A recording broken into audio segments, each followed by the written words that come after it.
আপনারা এখন দেখছেন অমৃত ভগবত। বুদ্ধি বা বিচার কাকে বলে? ভালো এবং মন্দ, অনুকূল এবং প্রতিকূল, কর্তব্য এবং অকর্তব্য এটি নির্ণয় করে যথাযথ কর্তব্য কর্ম, সৎকর্ম, ঈশ্বর কর্মে যিনি রত করার প্রেরণা দেন, বৃত্তি দেন, এর নাম সুবুদ্ধি।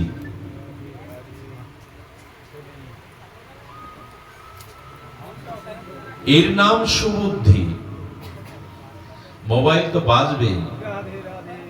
ভগবান শ্রীকৃষ্ণ শয়নে, স্বপনে, জাগরণে, স্নানে সবসময় বাঁশি রাখতেন, বাঁশি ছাড়তেন না। ঘুমানোর সময় যশোদা দেখতেন ওনার কোমরে বাঁশি আছে। কেন আমরাও একটা জিনিস রাখি এখন, শয়নে, স্বপনে, জাগরণে, বালিশের মধ্যে, বুকের মধ্যে।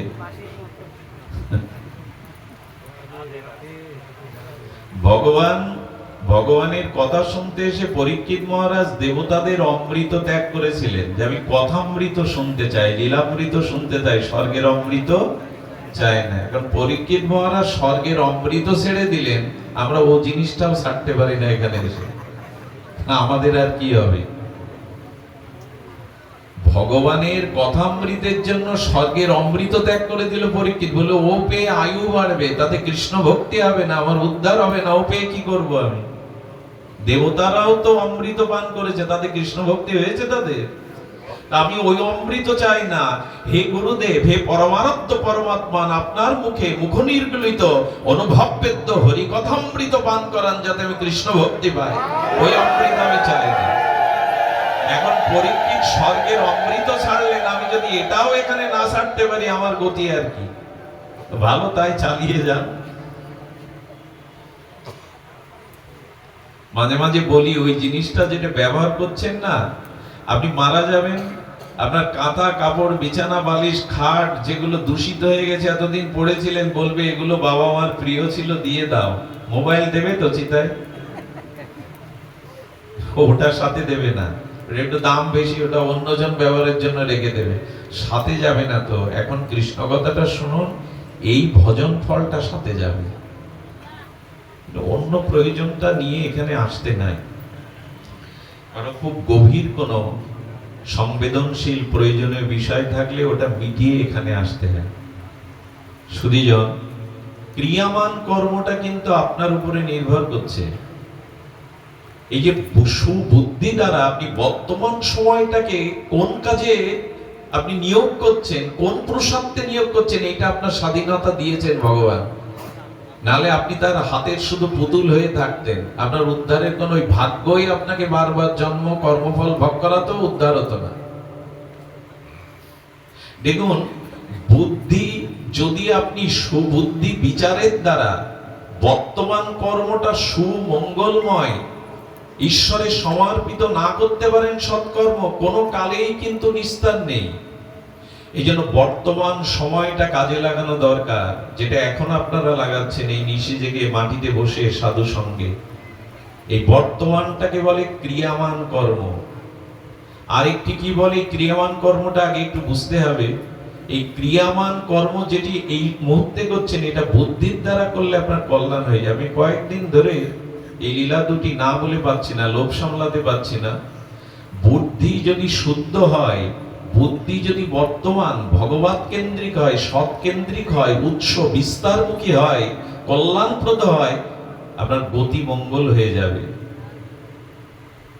কেমন হবে জানেন? ওই সেই শিবরাম এবং বিষ্ণুরামের কথা। বিষ্ণুরাম শিবরাম একই গ্রামে দুইজন উদীয়মান ধনী। এখন একই গ্রামে পাশাপাশি যদি দুইজন উত্তর উত্তর ধনী হতে থাকে, তাদের মধ্যে প্রতিযোগিতা বাড়বে, কে কাকে টেক্কা দিতে পারে। এখন ভক্ত না হলে, তার ভিতর যথার্থ জ্ঞান না থাকলে, এই দুই ধনী একে অপরকে উপরে ওঠার চেষ্টা করবে। কেমন জানেন? একজন যদি কাশ্মীরে যায়, ও দার্জিলিং যাবে। এই দেখ, আমিও ভালো জায়গায় গেছি। ও যদি 10 লাখ টাকা দিয়ে কার কেনে, ও 20 লাখ টাকা দিয়ে কেনে, বলে তোর থেকে দামি গাড়ি আমার। এই প্রতিযোগিতা করতে করতে মাৎসর্য দোষে দুজনের প্রবল শত্রু হয়েছে। ওই প্রতিযোগিতা, কে কাকে টেক্কা দিয়ে উপরে উঠতে পারে। এসেছে শিবরাত্রির দিন। শিবরাত্রিতে কঠোর উপবাস করে কাশিতে গিয়ে বেলতলায় বসে গেছে। ওম নমঃ শিবায়, ওম নমঃ শিবায়। উদ্দেশ্য কি জানেন? আশুতোষ শিবের বরে ওর থেকে আমি বড় হব, ওকে পরাস্ত করব। দেখুন, ভগবানের কাছে নিয়ে কারো সর্বনাশের চিন্তা, কারো ক্ষতির চিন্তা বা নিজের কোনো স্বার্থের চিন্তা নিয়ে ভগবানের কাছে যাবেন না, আমি অনুরোধ করছি। যাবেন না এই জন্য, এর দ্বারা আপনার ঈশ্বরের অস্তিত্বে, বিশ্বাসে, শ্রদ্ধা ধীরে ধীরে নষ্ট হবে। বরঞ্চ আপনি ঈশ্বর মানেন না, ভালো কথা, নাস্তিক। যদি কখনো কোনো কারণে আপনার ঈশ্বর বিশ্বাস এসে যায়, তবে নাস্তিকের ঈশ্বর বিশ্বাস এলে রত্নাকর বাল্মীকি হয়ে যায়। তাদের খুব দৃঢ় বিশ্বাস আছে ঈশ্বরে। আর যারা কামনা বাসনা নিয়ে ভগবানের ভজন করে, বারবার যায়, ছেলের চাকরি চায়, মেয়ের জামাই চায়, নিজের অসুখ সারতে চায়, কর্মফলে যদি তার ওগুলি নিরাময় না থাকে, তবে আশাপ্রদ ফল না পেয়ে ধীরে ধীরে তার ঈশ্বরের প্রতি আস্থা, বিশ্বাস, শ্রদ্ধা কমে যাবে। আচ্ছা, উপাসনা মানে তো ঈশ্বরের নিকটে যাওয়া। উপযুক্ত আসনা ইতি উপাসনা, অর্থাৎ ঈশ্বরের নৈকট্যে অবস্থান করার নাম উপাসনা। আমি মন্দিরে গেলাম, ভগবানের চরণে কাঁদছি আর বলছি ছেলের চাকরি দাও, আমি কি ভগবানের উপাসনায় গেলাম না ছেলের চাকরির কাছে গেলাম? ভগবানের নিকটে যায়নি তো। ভগবানের নিকটে বসে ছেলের চাকরির চিন্তা করছে, আমি উপাসনায় যাইনি। এইরকম কামনা বাসনা নিয়ে ভগবানের কাছে গেলে ভগবানকে একটা মেশিন বানানো হয় যে তুমি আমার ইচ্ছা পূরণের মেশিন হও। এই জন্য স্বসুখ বাসনা কামনা নিয়ে না যাওয়াই ভালো। যদিও আমরা কামনা দিয়ে সৃষ্টি, আমাদের বিভিন্ন কামনা বাসনা তো আছেই। শুধু যে অন্ত শিবরাম বিষ্ণুরাম দুইজনই শিবরাত্রির নিশীথে তপস্যায় বসেছে, যাতে কি হয়, ভগবান শিবের বরে বলিয়ান হয়ে আমি ওকে পরাস্ত করতে পারি। ভোরবেলা মাতা পার্বতী জগৎমাতা বলছে, যাও ভগবান, ওদের দেখা দিয়ে কৃপা করে এসো। কেমন নিরম্ব উপবাস থেকে ওম নমঃ শিবায়, ওম নমঃ শিবায় জপ করছে সারা রাত। শিব ঠাকুর বললেন, আমি তো মঙ্গলময়, কিন্তু ওরা যে উদ্দেশ্যে বসেছে আমি গেলে ওদের মঙ্গল হবে না। বললেন তবু যান, ওরা কি বলে দেখুন। বিষ্ণুরামকে দেখা দেওয়ার পরে বিষ্ণুরাম বলছে, প্রভু বর তো দিতে চান, তো আপনি কি আমায় আগে দেখা দিলেন না শিবরামকে আগে দেখা দিলেন? বলে না, তোমার কাছেই প্রথমে এসছি, চাও। ও তখন চিন্তা করছে, আমি যা চাইবো পরে যদি শিবরামকে দেখা দিয়ে আমার থেকে বেশি দিয়ে ফেলে, তাহলে তো এই শিবরাত্রি আর শিবের আরাধনা করা বৃথা গেল। তখন বলছে, প্রভু ঠিক আছে, এক কাজ করুন, ওকে যা দেবেন তার থেকে দ্বিগুণ যেন আমার হয়। মানুষের বুদ্ধি তো কম না, মাঝে মাঝে ঈশ্বর ঘোল খেয়ে যায় আমাদের বুদ্ধিতে। কি বলি আর এই বুদ্ধি রে। তথাস্থ বলে শিব ঠাকুর চলে গেলেন। শিবরামের কাছে গিয়ে বলছে, দর্শন দিলাম, বর চাও। বলে, প্রভু আমাকে প্রথম দেখা দিলেন না বিষ্ণুরামকে? বলে, ওকে আগে দেখা দিয়েছি, তোমাকে পরে। বলো, ও কি চাইলো আগে বলুন, ওরও তো উদ্দেশ্য তাই। বলে, ও চাইলো তোমার যা আমি দেব, বর দেব, তার থেকে দ্বিগুণ যেন ওর হয়। বিচার করে বললেন, খুব ভালো চেয়েছে, তবে আমার এক চোখ কানা করে দিন। আমার এক চোখ কানা হলে ওর কি হবে? দ্বিগুণ হবে। মানে এই জন্য বুদ্ধি শুদ্ধ না করে আপনি যা করতে যাবেন, তাতে আপনি আপনার ক্ষতির কারণ হয়ে যাবেন। এই জন্য মানুষের বুদ্ধিটা শুদ্ধ হওয়া লাগে। সারা জীবন আপনি হরিনাম করলেন, পরকালে ফল পাবেন, কিন্তু মৃত্যুর সময় যদি কোনো কামনার চিন্তা এসে উদয় হয়, ওই সময় বুদ্ধি যদি কাজ না করে, তবে ওই সময় ওই চিন্তার কারণে আপনার পরবর্তী জন্মের কারণ হবে। এই জন্য বুদ্ধিটা শুদ্ধ করে বর্তমান যে কর্মটা, বর্তমান যে সময় অতিবাহিত করছে, এটা সৎকর্ম করতে হয়, ঈশ্বর কর্ম করতে হয়। তাহলে কর্মফলের সাথে একটা লড়াই চলে তার, এবং এই লড়াইতে জয়ী হয়ে বর্তমান ক্রিয়ামান কর্ম সৎ এবং আরাধনার দ্বারা সে নিজের অমঙ্গল থেকে মঙ্গল করতে সামর্থ্য হয়। এই জন্য তো মানুষ শ্রেষ্ঠ। কিন্তু বর্তমান করছিটা কি? আমরা কর্মফলের সাথে লড়াই করে আমি ঈশ্বর প্রাপ্তি হয়ে নিজের জন্ম মৃত্যু এড়াবো। আমাদের বর্তমান কর্মটা হচ্ছেটা কি? ভোগ বিলাস নিয়ে তো বেশ আছি, অপরের মঙ্গল চিন্তা নেই, জাতি স্বজাতির মঙ্গল চিন্তা নেই। আত্মকেন্দ্রিক, আত্মস্বার্থ নিয়ে যদি ক্ষুদ্র চিন্তা নিয়ে বর্তমান কর্মটা করি, অতীতে আরো পতনের কারণ হবে।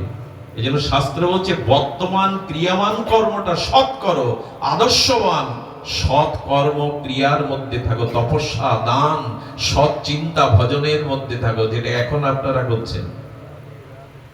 আর এই বুদ্ধি শুদ্ধ হলে কি হয় জানেন? পাপ কাছে আসতে পারে না।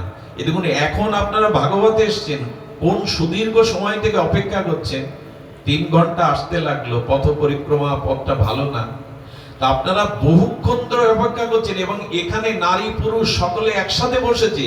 এটা এখনকার বুদ্ধি অশুদ্ধ চিন্তা করার ক্ষমতা হারিয়ে ফেলেছে। নারী পুরুষ তো এখানে একসাথে, কারো মনে কোনো বিকার আসছে না। এর একটাই কারণ, আপনার বুদ্ধিটা এখন শুদ্ধ হয়ে গেছে।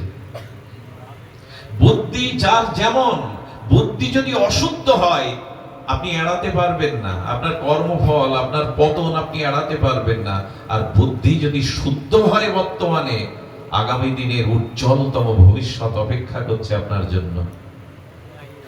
বুদ্ধি শুদ্ধ করতে হবে। এই জন্য গীতাতে বুদ্ধি যোগের কথা ভগবান বলেছেন। তবে বুদ্ধি শুদ্ধ এমনি এমনি হবে না, সে পন্থাও ভগবান জানিয়েছেন। তেষাং সতত যুক্তানাম ভজতাম প্রীতিপূর্বকম দদামি বুদ্ধি যোগম। দেখুন, টাকা রোজগার করার বুদ্ধি, মানুষ ঠকানোর বুদ্ধি, কৌশল বুদ্ধি, এটা মানুষ নিজের বিদ্যা, শিক্ষা এবং তার নিজের চিন্তা চেতনা দিয়ে করতে পারে। কিন্তু নিজের জন্ম মৃত্যুকে এড়ানোর, ঈশ্বর লাভের, আত্মকল্যাণ করার বুদ্ধি ভজন ছাড়া, শ্রী গুরু কৃপা ছাড়া, ঈশ্বরের পূর্ণ আশীর্বাদ ছাড়া সুবুদ্ধি কেউ পায় না। আপনি টাকা কামাই করার বুদ্ধি পেতে পারেন, বড় বিদ্বান হওয়ার বুদ্ধি পেতে পারেন, বড় নেতা হওয়ার বুদ্ধি আপনার মাথায় থাকতে পারে, এগুলো পেতে পারেন। কিন্তু ঈশ্বর লাভ, নিজের আত্মকল্যাণের যে সুবুদ্ধি, এটা ভগবানের ভজন থাকে ছাড়া আসে না, গুরু কৃপা ছাড়া আসে না। এই জন্য কেন মানুষকে ঈশ্বরের শরণাপন্ন হতে হবে, কেন সৎসঙ্গ করতে হবে, কেন ভাগবত শ্রবণ করতে হবে, তার একটাই কারণ, দদামি বুদ্ধি যোগম। গোবিন্দ বললেন, উদ্ধারের বুদ্ধিটা আমি দেই, শুভ বুদ্ধিটা আমি প্রেরণ করি তোমার হৃদয়ে, এই জন্য আমার স্মরণে এসো। এটা হলো ক্রিয়ামান কর্ম। এইটা কাজে লাগালে আপনি নিজের কল্যাণ করতে সমর্থ। আর বাকি থাকলো, যারা ভাগ্যের কথা বলে, ভাগ্য কিন্তু একটা আছে, এটাকে অস্বীকার শাস্ত্র করেনি। সেটি হলো প্রারব্ধ। একটা হলো সঞ্চিত, যেটা অনন্ত জন্মের কর্ম ভগবান সাক্ষী রূপে সঞ্চয় করে রেখেছেন, আর সেই সঞ্চয়ের কিঞ্চিত মাতৃ জঠরে ভাগ্য করে দিয়েছেন, আমি তাই ভোগ করছি, আমার ইচ্ছা মতো কিছুই হয় না। আর ওই যে সঞ্চিত কর্ম যখন ফলদানের জন্য কর্মফল রূপে, অনুকূল প্রতিকূল, সুখ দুঃখ রূপে আমার সামনে এসে উপস্থিত হয়, এর নাম প্রারব্ধ। এই প্রারব্ধকে কেউ খণ্ডাতে পারে না। ভাগ্যর পরিবর্তন সম্ভব, কিন্তু প্রারব্ধে যেটা আছে সেটা খণ্ডাতে পারে না। ভীষ্মদেব সরসজ্জায় শায়িত, শ্রীকৃষ্ণ সম্মুখে বলেন, আমি ইচ্ছা মৃত্যুধারী দেবব্রত ভীষ্ম, আমার গত 100 জন্মে কোনো পাপ নাই। আপনি বলতে পারেন, কেশব হে পুরুষোত্তম, আমি শান্তি পাচ্ছি না কেন মনে? গোবিন্দ বললেন, 100 জন্ম পূর্বে তোমার পাপটা তুমি এখন অনুভব করতে, এই স্মৃতিতে তোমার নাই। 100 জন্ম পূর্বে রাস্তায় যেতে যেতে সরস্বীপ জাতীয় একটা প্রাণী তোমার পা জড়িয়ে যায়, তুমি খুব ক্রূর ভাবে, হিংসুক ভাবে তাকে লাথি মেরে ওই কাঁটার গাছের উপরে ছুঁড়ে ফেলে দিয়েছিলে। ওইখানে দীর্ঘ 15টা দিন যন্ত্রণা কাতর হয়ে সে মরে।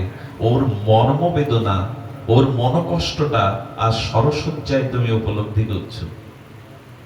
গঙ্গায় স্নান করলে পাপ ধরায়, আর গঙ্গার গর্ভে জন্মেছিলেন ভীষ্ম, অথচ 100 জন্ম পরে ওই অশান্তিটা তার চিত্তে দেখা দিল।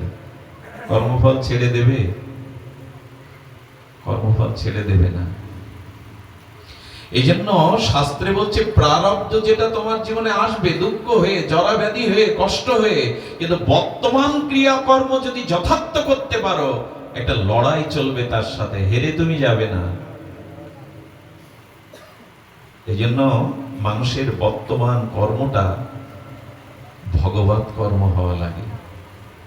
এই মুহূর্তে আপনাদের চিত্তে যে শুদ্ধ বুদ্ধি বিচার কাজ করছে, এটি হলো সৎকর্ম, সৎ বিচার, এটি হলো ক্রিয়ামান পুরুষত্ব কর্ম।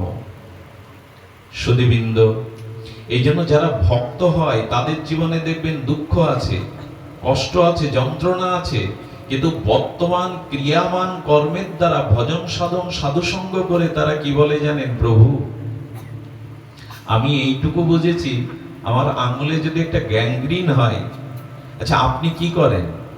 ডাক্তারকে গিয়ে ফি দিয়ে, টাকা দিয়ে অনুরোধ করে এই আঙুলটা কেটে বাদ দেওয়ার জন্য ব্যস্ত হন। আঙুল কেউ কাটে? নিজের অঙ্গের একটা অঙ্গ কেটে টাকার জন্য টাকা দেব, তাকে প্রশংসা করব, তার কাছে গিয়ে বলবো আঙুলটা কেটে দিন। কেন জানেন? আপনার বুদ্ধিতে এইটা এসেছে যে এই গ্যাংগ্রিন যুক্ত অঙ্গুলিটা যদি অপারেশন করে বাদ দিই, পুরো শরীরটা বেঁচে যাবে। এই জন্য পুরো শরীরটা বাঁচবার জন্য ওইটুকু আপনাকে স্বীকার করতে হয়। আপনি হাসি মুখে স্বীকার করে নেন। তেমনি যিনি ভগবানের ভজন করেন, বর্তমান সময়টা সুবুদ্ধি বিচারের দ্বারা, ন্যায়, সৎ, আদর্শ, দয়া, তপস্যার দ্বারা কর্ম করেন, এই কর্ম করতে করতে, ভজন করতে করতে তার জীবনে যদি ওই প্রারব্ধ ভাগ্যের দরুন কোনো কর্মফল আসে, তখন সে ঈশ্বরকে বলতে চায়, প্রভু ভোগটা হয়ে যাক। এই ধৈর্যটা, এই সহনশীলতাটা, এই ভাগ্যের সাথে লড়াই করবার মতো একটা সুপুরুষার্থ বুদ্ধি এর মধ্যে ভগবানই দেন। আসুক, আমারই কর্মফল শোধ হয়ে যায়। আঙুলটা যেমন কেটে দিয়ে আসলেন, এই জন্য বর্তমান কর্মটা ভজন করতে হবে, তাহলে ওটাকে লড়াই করার প্রেরণা পাবে। আমার কর্ম যা আছে তা ভোগ হয়ে যায়, আমি এর জন্য তোমাকে জানাবো না প্রভু। আমার কোন জন্মের কর্মফলটা ক্ষয় হয়ে যায়।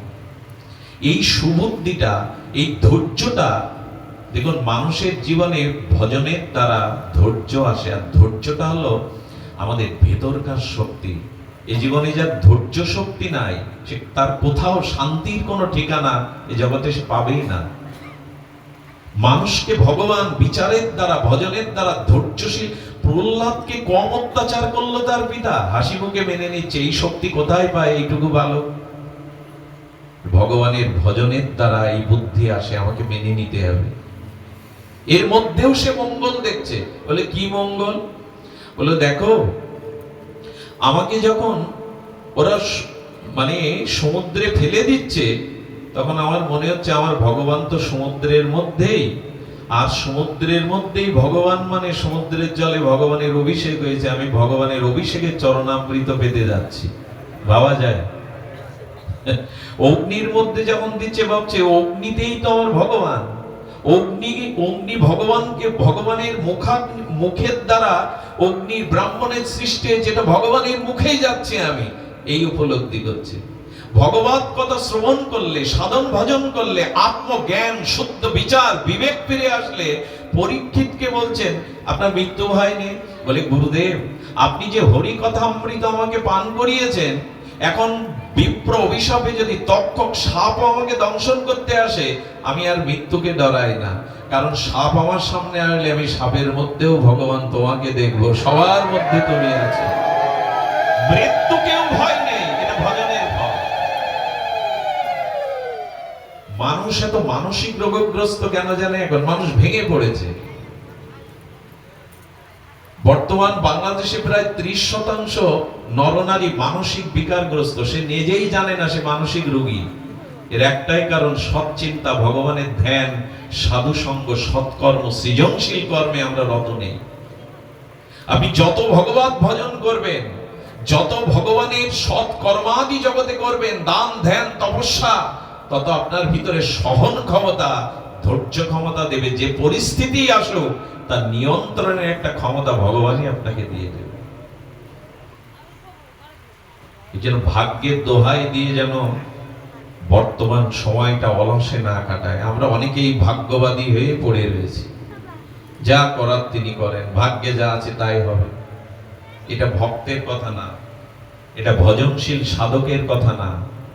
আসুক বিপদ, আসুক সংকট, তোমার নাম নিয়ে আমি তার সামনে দাঁড়াবো, বলবো এসো আমার প্রারব্ধটা ভুগে নিয়ে যাও। আর ভগবানের কাছ থেকে তারা কি আশা করে জানেন? সারা রাত সন্তানটা একটা ফোড়ার কারণে যন্ত্রণায় কাতরেছে, সকালবেলা উঠে প্রতিবেশিনীকে নিয়ে মা বলে ওর হাত পাটা চেপে ধরো। ওই ফোড়াটা মা যখন গালতে যায় চিৎকার করে, অবুঝ সন্তান ভুল বোঝে মা আমাকে কত যন্ত্রণা দিচ্ছে, কত কষ্ট দিচ্ছে। এ মা না রাক্ষসী? সন্তানের বোধ, বুদ্ধি, চেতনা এখনো বুঝতে পারার মতো উন্নত হয়নি যে মা আমার নিরাময়ের জন্য, মা আমার ব্যথা কমানোর জন্য এই ব্যথাটা দিচ্ছে। আসলে মার উদ্দেশ্য কি? সন্তানকে ব্যথা দেওয়া? মার উদ্দেশ্য ব্যথাটা থেকে নিষ্কৃতি দেওয়া। সুধীজন ভক্ত তাই মনে করে যে ব্যথাটা আসছে ভগবান, এটা আমার মঙ্গলের জন্য, মঙ্গল বলেই তো ব্যথাটা তুমি আমায় দিচ্ছ।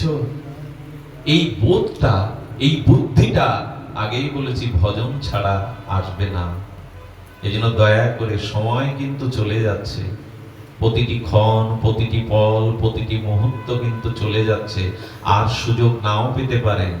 আগামী জন্মে আপনি মানুষ হয়ে জন্মাবেন, এরকম বিচার বিবেক পাবেন, এরকম ভেবে থাকলে ভুল হবে। কর্ম যদি সুন্দর না করি, ভগবত আরাধনা যদি না করি, তবে অবশ্যই কিন্তু অধঃপতিত জন্মে যেতেই হবে। এরকম পূর্ণ অবয়ব পাবো না, এরকম পূর্ণ সফল জীবন পাবো না। তাই বর্তমান সময়টা প্রতিক্ষণ আয়ু ফুরিয়ে যাচ্ছে, কাল গ্রাস করে নিচ্ছে, কাজে লাগান। কাজে না লাগালে কিন্তু আগামী জন্মে এই সুযোগ পাবো না। শুকর কুকুরে জন্মাতে হতে পারে, দিগ্জনিতে জন্মাতে হতে পারে। কি করার আছে তখন আমার? আমি যদি এর পরের জন্মে রেল বস্তিতে জন্মাই, ওই ঝুপড়ির মধ্যে, অমেদ্য গন্ধ মলমূত্রের মধ্যে, কি করার আছে আমার? ভগবান আমাকে উন্নত পরিবারে দিয়েছেন, বিদ্যা দিয়েছেন, শিক্ষা দিয়েছেন, পূর্ণ অবয়ব জ্ঞান শক্তি দিয়েছেন। আপনি নাও পেতে পারেন, কারণ ভজন না করলে আগামী জন্ম অধঃপতিত হতেই হবে। ন ভজন্ত তথা অধঃপতস্ধি। ভাগবত বললেন, বিবেক পেয়ে, জ্ঞান পেয়ে, সাধু পেয়ে, শাস্ত্র পেয়ে যদি নিজের উদ্ধার নিজে না চেষ্টা করো, আগামী জন্মে তোমাকে অধঃপতিত হতেই হবে, নিচু কুলে যেতে হবে, তীর্যকজনিতে যেতে হতে পারে। এই হিসাব আমাদের কাছে, চিন্তা আমাদের কই? দিন তো ভালোই যাচ্ছে কেটে, ভালো যাচ্ছে না। এই জন্য বর্তমান ক্রিয়াকর্মটি আমাদের সৎ হওয়া একান্ত প্রয়োজন। সুধীবৃন্দ, এই জন্য ভগবানের এই ভাগ্যের উপরে দোহাই দিয়ে ভাগ্যবাদীদের দলে ভিড়ে এভাবে সঁপে দেবেন না। নিজের পুরুষত্ব, নিজের চেষ্টা, ক্রিয়ামান কর্মকে যথাযথ রূপে রূপ দিন। মানুষ তার ভাগ্য বদলাতে পারে, প্রারব্ধ ক্ষয় করতে পারে না। গান্ধারীর মতো একজন এত বড় বিদুষিনী নারী, তিনিও কৃষ্ণকে বলছেন 50 জন্ম আমার পাপ নেই, শতপুত্রের শোক কেন পেতে হবে? সবাই জানেন, ভগবান স্মরণ করিয়ে দিল, 50 জন্ম পর্যন্ত তোমার স্মৃতিশক্তি আছে, তার আগের জন্ম তোমার জানা নেই গান্ধারী। তোমার কর্মফলই তোমাকে পেতে হচ্ছে, এখানে আমার কোনো ভূমিকা নাই। সুধীবৃন্দ, ধৈর্য যদি থাকে, সৎ বুদ্ধি যদি গুরু কৃপায় ভজন মহিমায় নিতে পারেন, কি হয় জানেন? আচ্ছা, সোনা সজ্জনার সাধু বারবার ভেঙে গেলেও আবার গড়ে, এটা সন্ত কবিরের কথা। আচ্ছা, সোনা আপনি 10 খণ্ড করেন, আবার একত্রিত করা যাবে কিনা গলিয়ে? আচ্ছা, একটা 100 টাকার নোট মাঝখান থেকে ছিঁড়ে ফেললেন, কোটি কোটি করে ফেললেন, 5-10 খণ্ড করলেন, ওটা চালাতে পারবেন না। কিন্তু সোনা যদি 1 ভরি 10 খণ্ড করেন, চলবে কিনা? চলবে। এ কথা বলবার অভিপ্রায় হলো এই যে দেখুন, ধৈর্য যদি থাকে, বর্তমান কর্ম যদি ভজন সাধন ত্যাগ তিতিক্ষায় থাকে, তাহলে কি হবে? বলছেন যে সাধু যারা, সজ্জন যারা, সোনা এগুলো বারবার ভাঙলে তারা আবার নিজেকে গড়তে পারে। সাধুর বিপদ আসে না এমন নয়, সাধুর জীবনে কলঙ্ক আসে না, অপমান আসে না এমন নাই, কিন্তু তিনি শেষ হয়ে যান না, আবার উঠে দাঁড়ান, আবার তিনি নিজেকে জয় করেন। কিন্তু কুমোর, দুর্জন আর মাটির পোড়া ভাণ্ড এ একবার ভেঙে গেলে, আচ্ছা মাটিতে যে ভাণ্ড কলসি তৈরি হলো, ওটা চাকে পোড়ালো, ওর পর ভেঙে গেলে আবার গড়া যাবে তো? ওই দিয়ে গড়া যাবে তো? এবং দুর্জন যারা, দুষ্টবুদ্ধি যারা, দুর্জন যারা, এরা একবার ভাঙলে এরা নিজেকে গড়তে পারে না। তার সব থেকে বড় প্রমাণ দুর্যোধন। নিজেকে সংশোধন করতে পারলো বাবা? আচ্ছা, আমরা ভগবান ভগবান করছি, ভগবান শ্রীকৃষ্ণ একবার না কয়েকবার দুর্যোধনকে হিতোপদেশ দিতে গেছে। স্বয়ং ভগবান দুর্যোধনের দুর্বুদ্ধি শোধরালো। দুর্জন কখনো গড়ে না। কোমরের মাটির কলসি, পোড়ানো কলসি একবার ভেঙে গেলে ওই কলসি থেকে আর কলসি তৈরি করতে পারবেন না, কিন্তু সোনার কলসি ভেঙে গেলে ওর থেকে আবার সোনার কলসি নির্মাণ করতে পারবেন। সজ্জন ভগবজ্জন বারবার ভেঙে গেলেও আবার উঠে দাঁড়ায়। নমে ভক্তা প্রণশ্যতি, আমার ভক্তের বিনাশ নাই, আবার উঠে দাঁড়ায় সে। কিন্তু দুর্যোধন এবং মাটির পোড়া কলস ভেঙে গেলে আর গড়ে না, আর উঠে দাঁড়ায় না। দয়া করে এজন্য দুর্জনের পাল্লায় পড়বেন না। আচ্ছা, একটা প্রশ্ন কাল থেকে আমার মাথায় ঘুরপাক করছে, এরকম আসলে বলা যায়? আচ্ছা, আমরা ভগবান ভুলে যাই কেন, কুকর্মে রত হই কেন? এই প্রশ্নের উত্তর কি? আমার জ্ঞান আছে, বিবেক আছে, ভালো মন্দ তো বুঝি। পিঁপড়ের সামনে বিষ আর মধু দেন, কোথায় যাবে ওর এই বিবেকটা আছে না, যেটা বিষ আর এটা মধু। চিনি আর বালি মিশিয়ে দেন, পিঁপড়ে ছেড়ে দেন, কোথায় যাবে? দুধ আর জল মিশিয়ে দেন, রাজহাঁস কোনটা নেবে? ওদের বুদ্ধি নেই, ওদের জ্ঞান নেই। 10 মাইল দূর থেকে একটা শগুন চিল বুঝতে পারে কোনটা মরা আর কোনটা জীবিত। মরার পাশে জীবিত শুয়ে থাকলে ওরা বুঝতে পারে। ওরা জীবিত যে তার বুকে একবারও ভুল করে বসবে না। ওদের বিবেক নেই। প্রত্যেক মানুষের তো একটু বুদ্ধি বিবেক ভগবান দিয়েছেন, কিন্তু আমরা ভগবানকে ভুলে যাই কেন, অসৎকর্মে যাই। খুব মার্মিক কথা, যদি শোনেন হৃদয় পুলকিত হবে, হর্ষান্বিত হবে, দুপায়ে এগিয়ে যেতে পারবেন ভগবান পথে। রামচরিত মানুষে তুলসীদাস গোস্বামী 4টে কারণ দেখিয়েছেন ভগবানকে ভুলে যাওয়ার। খুব মার্মিক কথা। আজকের অনুষ্ঠানে একটি সার মৌলিক সিদ্ধান্ত কথা। কেন ভুলে যায়? জগতে এত কিছু দেখছি, মানুষের রোগ শোক জরা ব্যাধি ধ্বংস, তারপরেও কেন ভগবানকে ভুলে যায়, মঙ্গল থেকে অমঙ্গলের পথে যায়? এর কারণের দৃষ্টান্ত রামচরিত মানসে এসেছেন সুগ্রীবের চরিত্র। সুগ্রীবকে তার বড় ভ্রাতা বালি তাকে প্রহার করে, তাকে আঘাত করে, বিতাড়িত করে তার রাজ্য সিংহাসন কেড়ে নিলেন। তার স্ত্রীকেও জোর করে কেড়ে নিলেন। নিয়েছেন কিনা সুগ্রীবে? সুগ্রীব সর্বহারা, যেখানে পাবে বালি পিটিয়ে মারবে। ঋষি সিংহ পর্বতে গিয়ে গেছে কেন? ওখানে বালি যায় না। ওর কোন অভিশাপ বা কি কারণ আছে, আমরা কারণ খুঁজবো না। ওইখানে যায় না, ওইখানে বসে বসে নিজের হতাশার দিন গুনছে। সুধীজন, হনুমানজি রঘুপতি রাঘবেন্দ্র সরকারের সাথে সুগ্রীবের বন্ধুত্ব করিয়ে দিয়েছিলেন। আমি বলবো কি, যদি দুর্ভাগ্য এসে থাকে জীবনে, তবে হনুমানের মতো সৎসঙ্গ ছাড়বেন না। সব হারা হলেও সজ্জনের সঙ্গ রাখুন, ওই একদিন ভগবানের সাথে আপনাকে জুড়ে দেবে।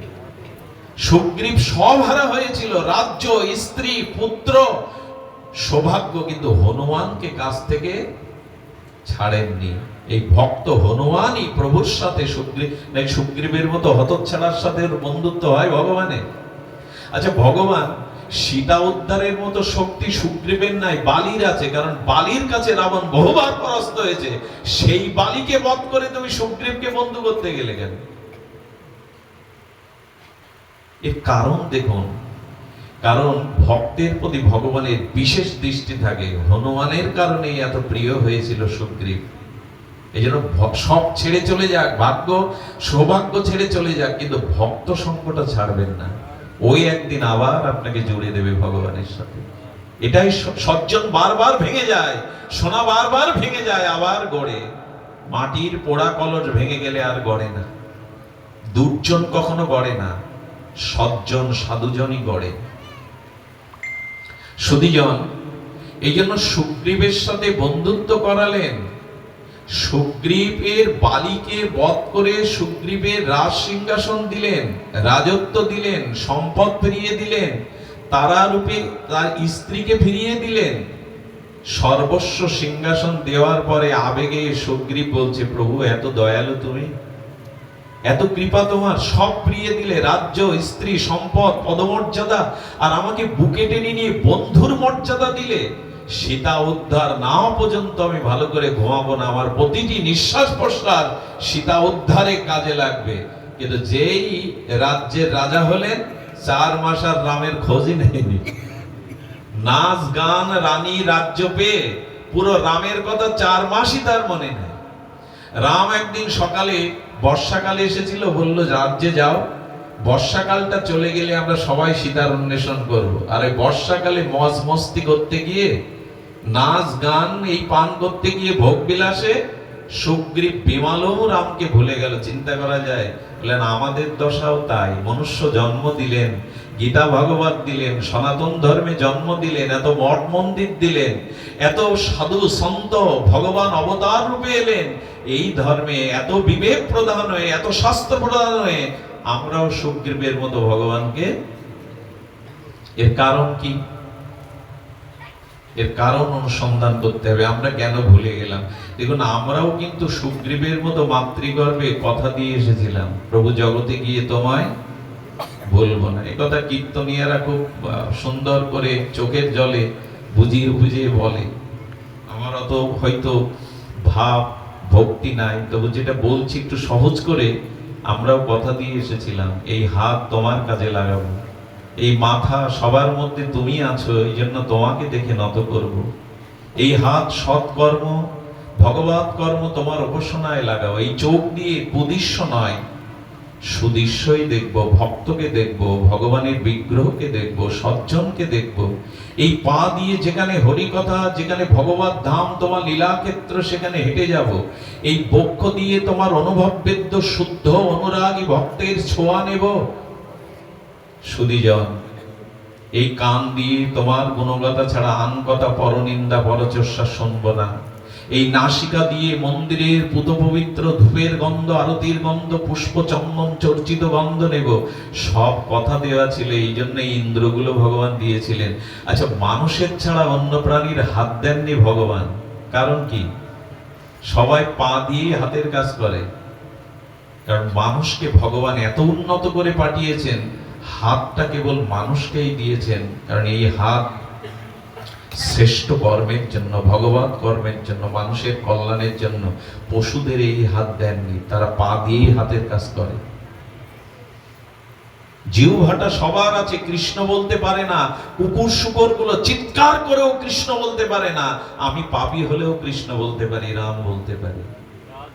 এগুলো দিয়েছেন এমনি এমনি না, এগুলো দিয়েছেন ভগবান তার কাজে লাগার জন্য, নিজের উদ্ধারের জন্য। কিন্তু কাজে লাগালাম কই? সুগ্রীবের মতো ভুলে গেলাম। ভুলে যাওয়ার 4টি কারণ বলেছেন, অপেক্ষা না করে আপনাদের জানাই। 4টি কারণ হলো রাজ্য, কোষ, পুর, নারী।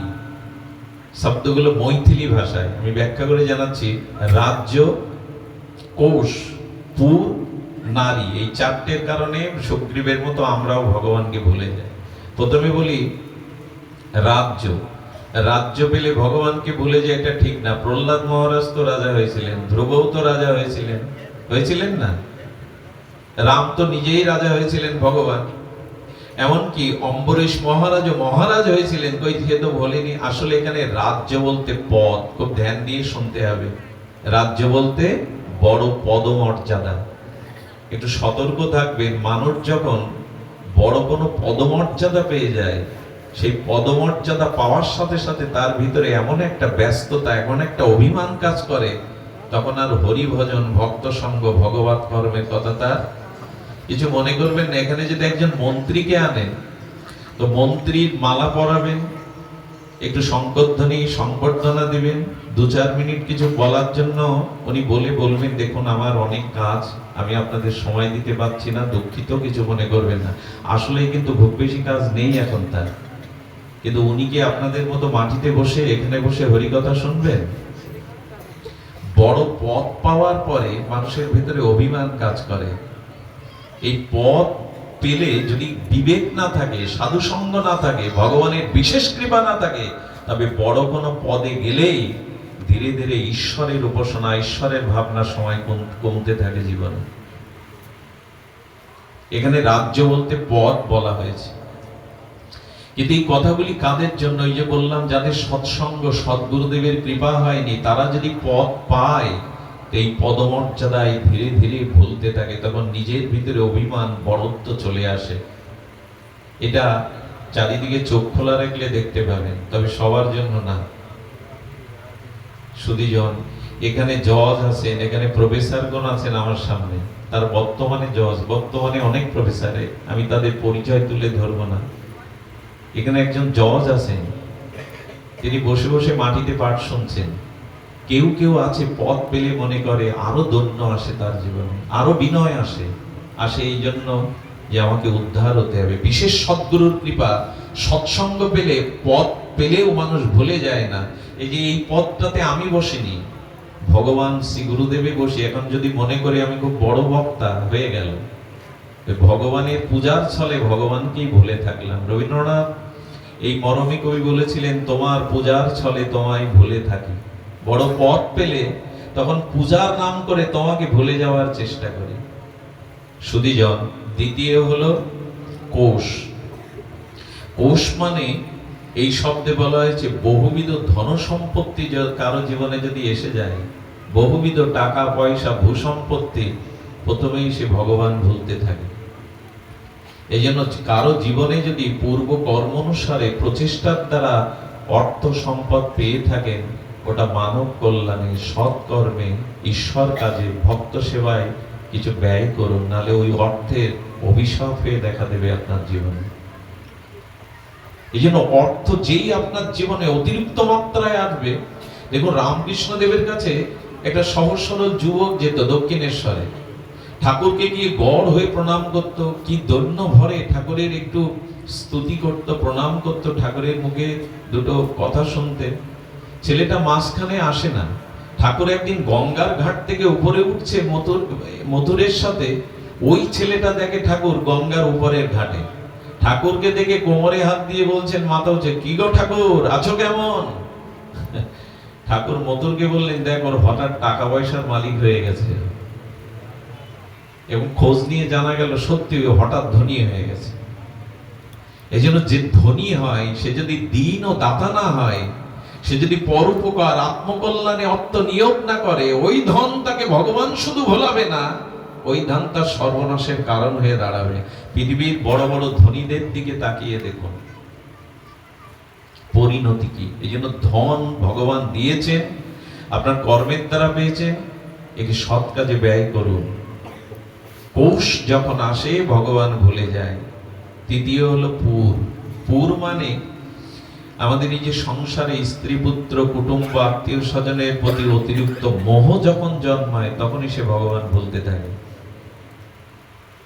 এছাড়া আমার চলবে না, আমার স্ত্রী, আমার পুত্র, আমার ঘর, আমার বাড়ি, আমি আমি, আমার আমার। পুর, পুর মানে দেহ। সংসারের আসক্তি যদি প্রবল এসে যায়, তখন ভগবানের স্মৃতি আর আপনার থাকবে না। আচ্ছা, আপনি বাড়ি থেকে যখন এই ভাগবত আসরের দিকে এগিয়ে আসছেন, তখন বাড়ি পেছনে পড়ে যাচ্ছে, ভাগবত এগিয়ে আসছে কিনা? আর এইখান থেকে যখন বাড়ি যাবেন, বাড়ির দিকে এগিয়ে যাবেন, তখন ভাগবত আসরটা পেছনে পড়বে, বাড়ি সামনে চলে আসবে।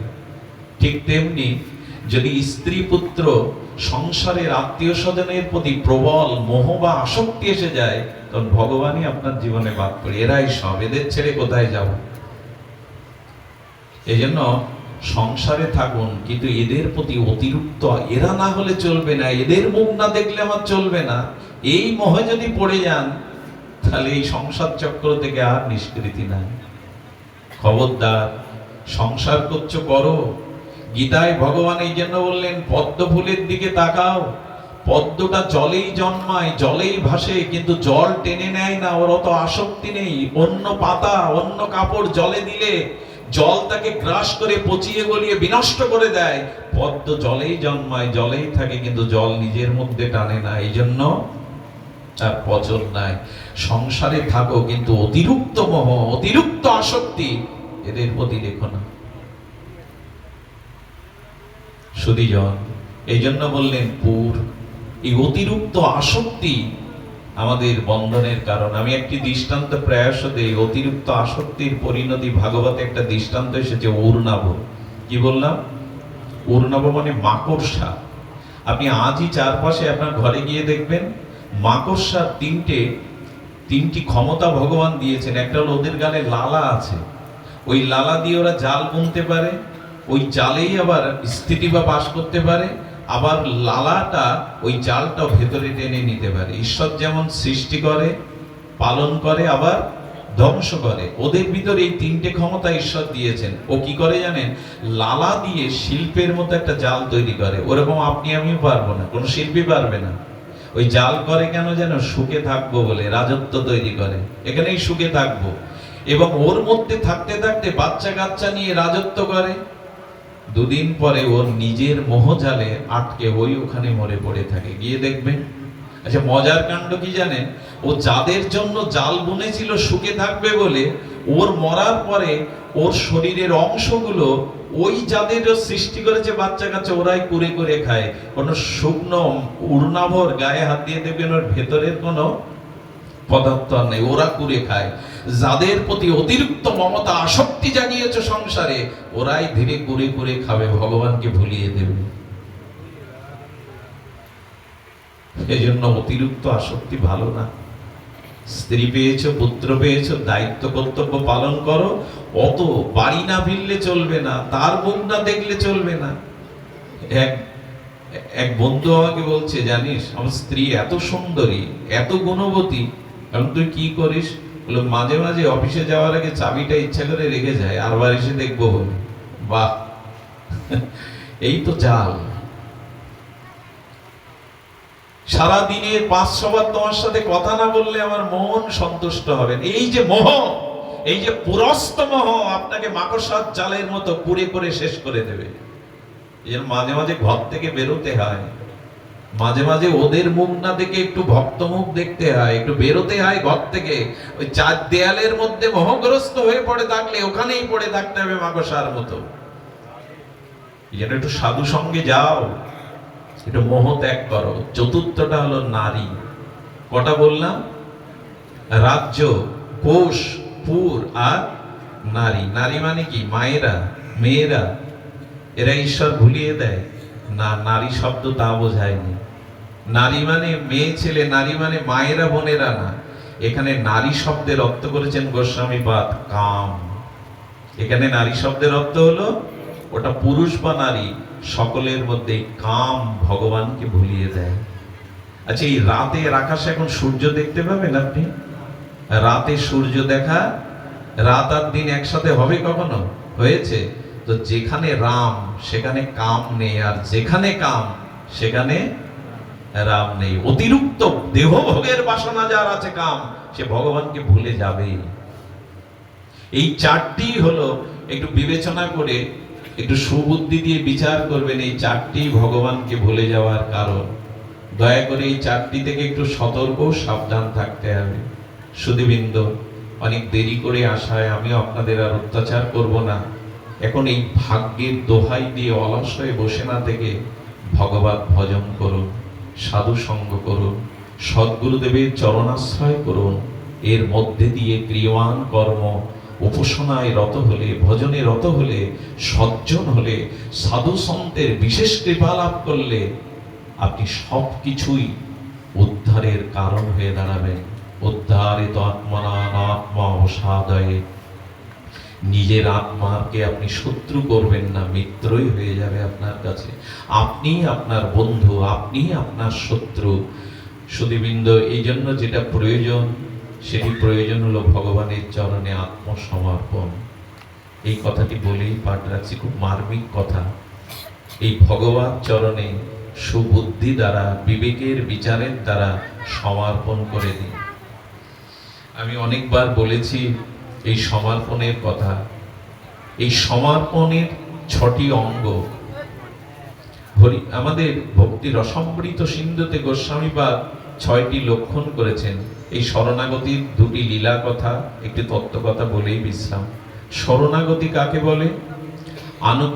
আনুকূল্যস্য সংকল্প প্রতিকূল্যস্য বিবর্জনম রক্ষিষীতি বিশ্বাস গোবিত্তে বরণং তথা কার্পণ্য দোষাবাহ ইতি সর্ববিধ সমর্পণ।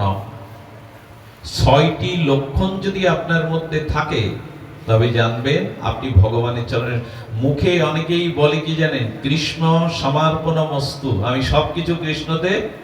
আচ্ছা, অনেকেই দেখেছি দোকানে লিখে রাখে এ দোকানকার কৃষ্ণ সমর্পণ মস্তু, অর্থাৎ আমি সব কৃষ্ণকে, এরকম মুখে বললে আত্মসমর্পণ। আপনি যতই সাইনবোর্ডে ঘরে লিখে থাকেন কৃষ্ণ ভবন, কানাই ভবন, এই ভবনটা আমার না, এরকম বললে শরণাগতি লক্ষণ তা নয়। কৃষ্ণ সমর্পণ মস্তু এ যতই লিখে রাখেন, যতই মুখে বলিয়া ওড়ান, গোস্বামী বলছেন শরণাগতি এটা না। শরণাগতি কি কি করে বোঝায় বলুন? একজন তীর্থে গেছে দীক্ষা নেওয়ার জন্য, আর আজকাল কেউ দীক্ষা নেওয়ার জন্য ব্যাকুল হয়, জেনে না শুনে যেখানে সেখানে দীক্ষার জন্য দীক্ষা কানে মন্ত্র নিতেই হবে। এক আশ্রমে গিয়ে এক বাবাজিকে বলছেন, আমি দীক্ষা নিতে এসেছি, আমার কানে দীক্ষা দিন। দীক্ষার সে বোঝেও না। এখন গুরুও পেয়েছে যেমন, যে যেমন আধার সে তেমন আশ্রয় যায়। গুরু কানে ফু দিয়ে কি বললেন, বলে যা দীক্ষা হয়ে গেছে। বলে ফু দিলেন দীক্ষা হয়ে গেছে? বলে হ্যাঁ, এখন দীক্ষা হয়ে গেছে, এখন দক্ষিণা দে। বলে আপনি দীক্ষায় কি দিলেন আগে বলুন। বলে না রে বেটা, তর্ক করছিস, আমি যা কানে ফু দিলাম এটাই দীক্ষার, এর কারণে তুই বৈকুণ্ঠ পেয়ে যাবি, যা এবার দক্ষিণা দে। এও কম চালাক না। এ বলছে তা আমাকে যখন আপনি বৈকুণ্ঠে দিলেন, আমি দক্ষিণা স্বরূপ, উনি বাস করছেন উদয় চলে, বলে এই উদয় চলটা আপনাকে দিয়ে দিলাম। বলে বেটা ঠাট্টা করছিস? হ্যাঁ, উদয় চল তোর বাপের, ঠাকুর দাদা, যে তুই আমাকে দিয়ে দিলি। বলে বৈকুণ্ঠও কি তোমার বাপের? কানে ফু দিয়ে বৈকুণ্ঠ দিয়ে দিলে আমায়। এরকম আত্মসমর্পণ না, এরকম দীক্ষা নয়।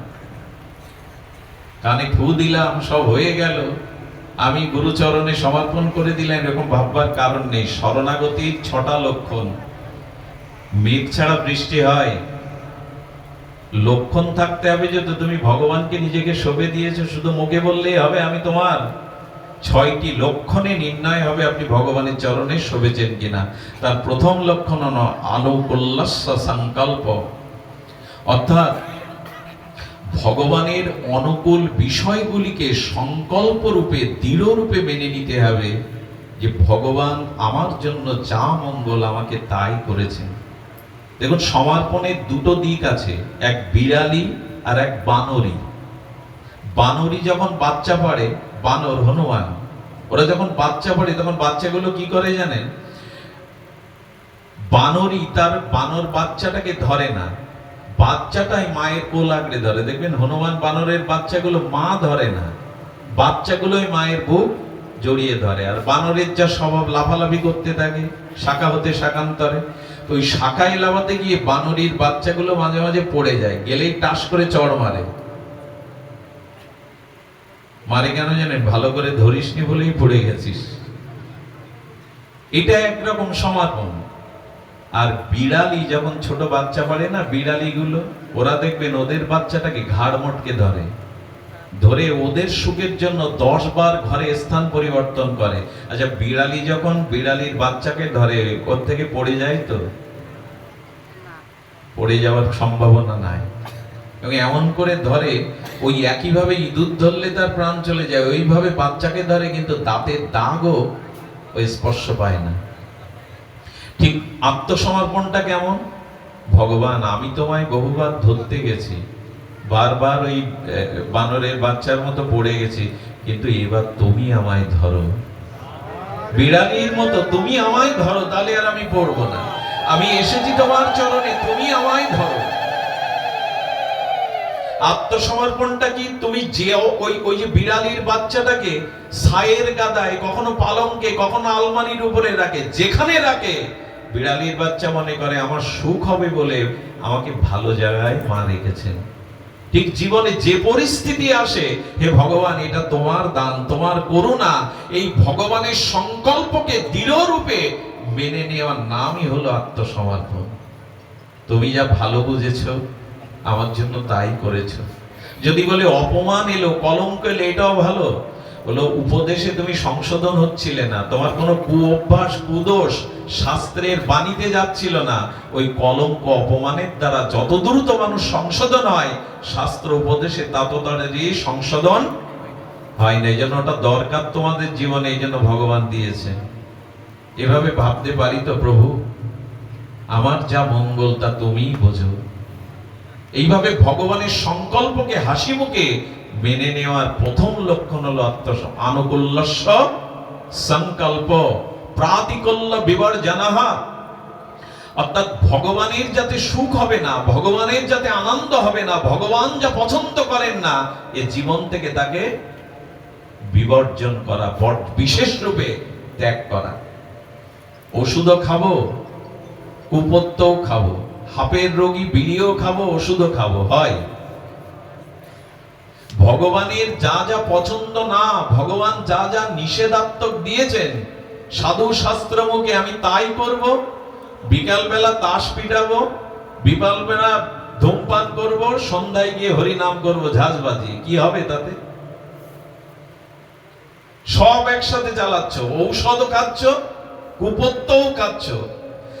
ভগবানের পছন্দ নয়, ভগবান সুখ পাবে না, আনন্দ পাবে না, এমন প্রতিকূল বিষয়কে জীবন থেকে তাড়াতে হবে, তবেই তার নাম আত্মসমর্পণের দ্বিতীয় লক্ষণ। আবেগে ভেসে গেলে হবে না, হাউমাউ করে গড়াগড়ি দিলেই যে আত্মসমর্পণ হলো, ভক্তি হলো, এমন নয়। অভিনেতারাও মানুষকে কাঁদাতে পারে, থিয়েটারের অভিনেতা মানুষকে চোখের জলে ভাসাতে পারে, এটা ভক্তি নয়। ভক্তি তখনই হবে যখন নিষিদ্ধ বস্তুগুলো আপনার জীবন থেকে আপনি তাড়াতে পারবেন। মুখে মুখে ভগবান আমি তোমার, সব তোমায় সঁপে দিলাম, অত সোজা নয়। গোস্বামীগণ বলছেন প্রাতিকূল্য বিবর্জনঃ। যা ভক্তি বিরোধী, ভগবান বিরোধী, ভগবানের সুখ হবে না, আনন্দ হবে না, এমন বিষয়গুলো জীবন থেকে তাড়িয়ে দাও, বর্জন করো। এরই নাম আত্মসমর্পণ। তৃতীয় কি? তৃতীয় হলো রক্ষিতি তীতি বিশ্বাস। এই শব্দটা একটু শুনতে হবে, কেন জানি না, ক্লান্ত শ্রান্ত হলেও ভগবত কথায় একটু সময় হয়তো বেশি নিয়ে ফেলছি। আচ্ছা, আপনারা যাদের সন্তান পিতামাতা বেঁচে আছে, কোন সন্তান আজকে জিজ্ঞাসা করে বাবা কালকে আমাকে খেতে দেবে? করেছেন? বাবার কাছে এই প্রশ্ন করেছেন কখনো? আমি তো তোমার সন্তান, কাল খেতে দেবে কিনা আমায়? প্রতিটি সন্তান জানে পিতামাতা আমায় দেখবে, আমার পিতা তো মাতা তো। তেমনি ভগবানের প্রতি বিশ্বাস রাখুন, তিনি আমাকে রক্ষা করবেন, তিনি আছেন আমার জীবনে। কেউ না থাকলেও তিনি আছেন আমার জীবনে। তিনি যে আছেন এই বিশ্বাসটা তাই রক্ষা করুন। তিনি আছেন, বিশ্বম্ভর এই জগৎকে তিনি রক্ষা করছেন। এই জগৎ আমার জন্য তার করুণা, তার কৃপা পরিপূর্ণ রূপে। শুনুন তবে, শ্রীরাম পান্থজি ভক্তমাল চরিত্রে এই লীলাটি আমার বড় হৃদয়কে বিগলিত করে দেয়। শ্রীরাম পান্থজি তিনি ছিলেন মহারাষ্ট্রের এক মুসলিম বাদশাহ সম্রাটের একজন উদ্ধতন কর্মচারী। অনেক ধনসম্পত্তি তিনি অর্জন করেছিলেন। মহারাষ্ট্রে একবার দুর্ভিক্ষ হয়, আর উনি ছিলেন বিট্টল ভগবানের ভক্ত। আমরা যাতে গোবিন্দ বলি, গোবিন্দ আমাদের প্রিয় শ্রীকৃষ্ণকে মহারাষ্ট্রীয়রা পাণ্ডুরিক বিট্টল বলে ডাকে। ওদের দেশে আমাদের গোবিন্দজির নাম, কৃষ্ণজির নাম বিট্টল ভগবান, বিট্টল পুণ্ডরিক বিট্টল। উনি 3 বেলা ভগবানের কাছে যান, বিট্টলের চোখের জলে প্রার্থনা করেন। আচ্ছা, আপনি মন্দিরে বসে জপ তপ সাধন ভজন 4-5 ঘন্টা করেন, এতে আপনি ভক্ত ভদ্র বোঝা যাবে? না পাড়া প্রতিবেশী পরিবেশে আপনার চরিত্র ব্যবহারে বোঝা যাবে আপনি ভদ্র ভক্ত? কোনটা? এটা কথা বলুন। মন্দিরে বসে থাকলে, মন্দিরে বসে থাকলে, কারণ এখানে আমরা এখন সবাই সাধু, ভগবতে এসেছি। মন্দিরে ভগবানের সামনে আমরা সবাই শান্ত, সবাই সাধু। আপনার মূল পরিচয় আপনার পারিপার্শ্বিক পরিবারে আর ব্যবহারে, চরিত্রে। তেমনি উনি বিট্টলজির এত ভক্ত ছিলেন, ওনার চরিত্রও ছিল পরম উন্নত, বদান্য, দীন দাতা। একবার মহারাষ্ট্রে দুর্ভিক্ষ হয়, খুব ধ্যান দিয়ে শুনুন। এই দুর্ভিক্ষে উনি ওনার জমানো সমস্ত অর্থ, বাড়িটাও পর্যন্ত বন্ধক রেখে দিন দুঃখে দুর্ভিক্ষে মানুষের অন্নের ব্যবস্থা করেন। যখন নিজেরটা ফুরিয়ে গেল, তখন রাজার রাজকোষ থেকে, কারণ বাদশা দেবে না, এই জন্য রাজকোষ থেকে গোপনে নিয়ে ওটাও প্রজাদের মধ্যে সাধারণ দিন দুঃখী বুভুক্ষ মানুষের মধ্যে বিলিয়ে দিলেন। কিন্তু কিছু মানুষ থাকে, তারা সবসময় অন্যের দোষ, অন্যের সর্বনাশের চিন্তায় রত থাকে। তার মধ্যে একজন বাদশাকে বলল, এমন উদ্ধতন কর্মচারীকে রেখেছেন, আপনার রাজত্বই শেষ করে দেবে, রাজকোষ শেষ করে দেবে, আরে আপনার অর্থ না জানিয়ে ওর মতো কাজে লাগাচ্ছে, ধনী হচ্ছে। সামান্য এই কথা জানার পরে তিনি 4 জন সেনাকে পাঠালেন, ওনাকে পিঠ মোড়া দিয়ে বেঁধে বন্দি করে আসা, আমি মৃত্যুদণ্ড দেব তাকে। এই মুসলিম বাদশাহ সম্রাট 4 জন পাঠালেন। উনি তখন বিট্টলজির চরণে বসে কাঁদছেন, হে বিট্টল, কি দিয়ে আমি জীবের সেবা করব বলে দাও। আমি রাজার ধন না বলে নিয়েছি নিজের ভোগের জন্য না, বিট্টল একটা পথ দেখাও। যখন মন্দিরের সামনে গিয়ে এই সেনারা বলছেন, এই তুমি ওঠো, তোমাকে নিয়ে যাওয়ার আদেশ হয়েছে, তুমি দোষী, অপরাধী, যেই ওরা মন্দিরে পা দিতে যাবে, ওনার স্ত্রী এসে দাঁড়ালেন। স্ত্রী ছিলেন সতী সাধ্বী। একটা কথা বলি, যে গৃহে নারী সতী, কুলবতী এবং যথার্থ আদর্শপরায়ণা, ওই গৃহে কখনো অমঙ্গল, ধ্বংস আসতে পারে না। ভগবান বললেন, যেখানে একজন সতী দাঁড়িয়ে থাকে সেই স্থানকে ধ্বংস আমি করতে চাই না। এই পৃথিবীতে একটা স্বর্গ হলো যেখানে সতী সাধ্যে একটা রমণী বাস করে। সতীদের ভিতরে একটা ঐশ্বরিক তেজ থাকে, ওই তেজমূর্তি নিয়ে শোনেন, খবরদার মন্দিরে এই অবস্থায় কেউ পা রাখবে না, এখানেই দাঁড়িয়ে থাকো। ওনার উপাসনা শেষ হলে উনি স্বেচ্ছায় যাবেন। সেনারা কি তাই মানে? কিন্তু ওনার তেজদীপ্ত এই সতীত্বের তেজে বাধ্য হলো ওখানে দাঁড়িয়ে থাকতে। ওই তেজে একবার মা শারদা ছোটবেলায় দক্ষিণেশ্বরে যাচ্ছিলেন, এক ডাকাত ওনাকে চুরি করে নেয়, বিক্রি করে দেবে। সকালবেলা অন্ধকারে আলোয় মুখ দেখতে পায়নি, সকালবেলা আলো দেখে দেখছেন এ তো সাক্ষাৎ মাই। চরণে পড়ে গেলেন, কে তুই, তোকে দেখে আমার এমন হচ্ছে কেন? মায়ের অংশ তো উনি। ওনাকে দক্ষিণেশ্বরে কাঁধে করে পৌঁছে দিয়েছিলেন, চরণে পড়ে বলেছিলেন, আজ থেকে তুই আমার মা। এরপরে দক্ষিণেশ্বরে মুসলিম ডাকাতটা যখনই যেত, মা নিজে হাতে আসন পেতে তাকে সন্তান রূপে সেবা দিতেন। সতীত্বের একটা তেজ আছে, শুদ্ধ রমণীর মধ্যে একটা তেজক্রিয়া আছে। সেনারা ওখানে দাঁড়িয়ে থাকলো। বিট্টলকে অভূষণা করে যখন বাইরে এলো, হাত পিঠ মোড়া দিয়ে বেঁধে নিয়ে যাচ্ছে। নিয়ে যেতে যেতে গ্রামে বিট্টলজির একটা মন্দির ছিল, সেই মন্দিরের দুয়ার খোলা দেখে বলছেন, তোমরা আমাকে নিয়ে যাবে, আমার আপত্তি নাই, কিন্তু 5টা মিনিট সময় দাও, আমি আমার বিট্টলকে একবার দেখে আসি। বিট্টলের সামনে গিয়ে চোখের জল ছেড়ে দিয়ে বলছে, বিট্টল, সাজা যদি পেতে হয় তুমি দাও, অন্যের কাছে আমি সাজা পেতে চাই না। আমি আমার জীবন যৌবন ভালো মন্দ সব তোমাতে সমর্পণ করেছি, মৃত্যুদণ্ড সাজাতে আমি ভয় পাই না, কিন্তু তুমি দাও আমায়। আমি অন্যের কাছ থেকে সাজা পেতে চাই না, প্রাণ যেতে চাই না, তুমি সাজা দাও আমায়। চোখের জল ছেড়ে দিয়ে বিট্টলের কাছে যখন বুক ভেসে যাচ্ছে, ভগবান সব সহ্য করতে পারে, ভক্তের চোখের জলটা উনি সহ্য করতে পারেন না।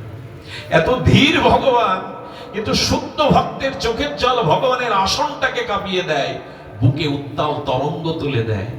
কি ঘটলো জানেন? মাত্র 200-250 বছর আগের ঘটনা।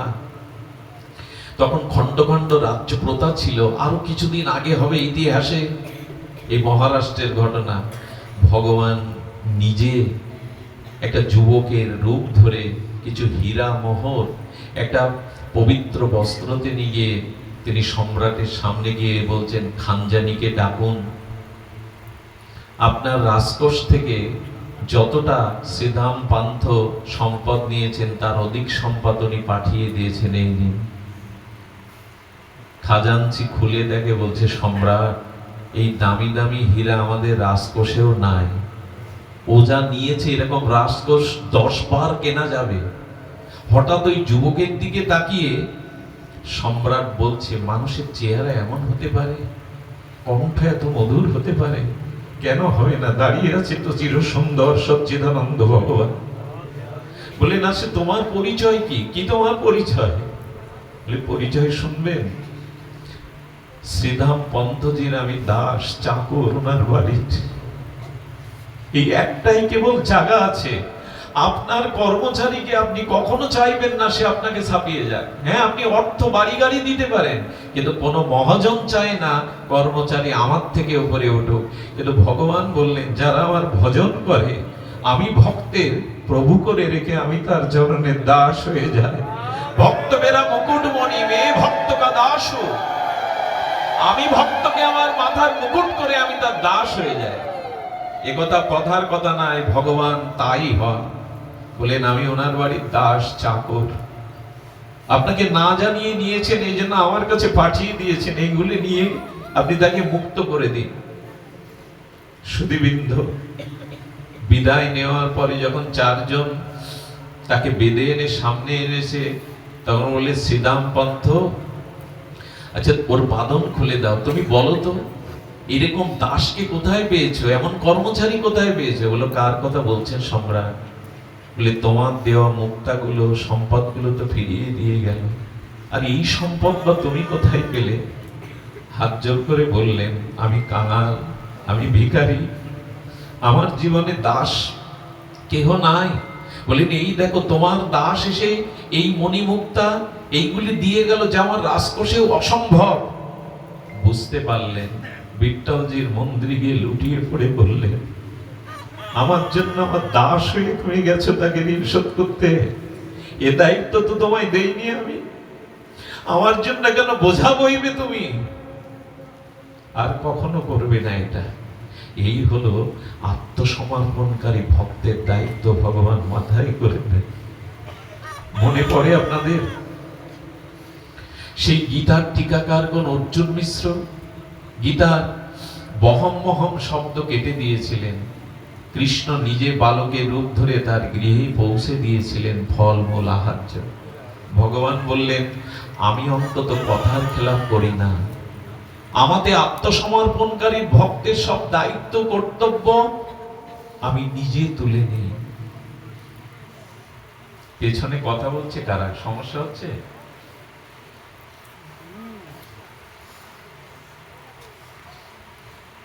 সুধীজন, আত্মসমর্পণের লক্ষণ এই, সর্বস্ব যদি বলতে পারেন, তার প্রতি ভরসাটা রাখুন। এই জগতে কেউ আপনাকে ভরসা দেবে কিনা জানি না, কিন্তু গোবিন্দ বলেছেন, যারা আমার ভজন করে, যারা আমাকে আত্মসমর্পণ করে, কন্তেও প্রতি জানাহি নমে ভক্ত প্রণশ্যতি, তাদের বিনাশ নাই। এই ছোট্ট একটা আরেকটি লীলা বলবো বলেছিলাম, বলেই বিশ্রাম করি। আত্মসমর্পণকারী ভক্তকে কিভাবে ভগবান রক্ষে, অপূর্ব একটা দৃষ্টান্ত। এটাই আমার বিশ্রাম কথা। শোবে দিন ভগবানের চরণে। এই যে এই পর্যন্তই আমরা তিনটে লক্ষণ বলবো। আবার যদি মহাপ্রভু কৃপা করে পরবর্তীতে আর তিনটে লক্ষণ হয়তো বলার অভিপ্রায় রইল। শুধু এইটুকু বলবো, বিশ্বাস তার উপরে রাখুন। কারোর উপরে বিশ্বাস থাকুক আর না থাকুক, সমর্পণে করে দিন। সুধীবৃন্দ, অর্জুনকে ভগবান কৃষ্ণ একদিন প্রভাতে বলছেন, যাও অর্জুন, কিছু ফুল তুলে নিয়ে এসো। কুসুম কানন হতে আমার মালার জন্য, অর্চনের জন্য কিছু ফুল লাগবে। গান্ডীবটা তৃতীয় পাণ্ডব অর্জুনের কাঁধেই ছিল। সেই গান্ডীব অবস্থায় ফুল তুলতে গেছে কার বাগানে জানেন? হনুমানজির ফুলের বাগান। ইতিপূর্বে হনুমান এবং অর্জুন এই দুই শ্রেষ্ঠ, দুই ভূমিকার দুই শ্রেষ্ঠ ভক্তের সাথে মিলন হয়নি। আজ ভগবানের ইচ্ছা একটা লীলা শিক্ষা দেওয়ার জন্য, সমর্পণকারী ভক্তকে তিনি কিভাবে রক্ষা করেন এই লীলাটি প্রকট করে জগৎকে শিক্ষা দেবেন, এটা গোবিন্দের ইচ্ছা। হনুমানজি লুকিয়ে দেখছে তৃতীয় পাণ্ডব কে যেন এসে ফুল তুলছে। হনুমান এসে বলছে, দাঁড়াও, তোমার পরিচয় আগে দাও।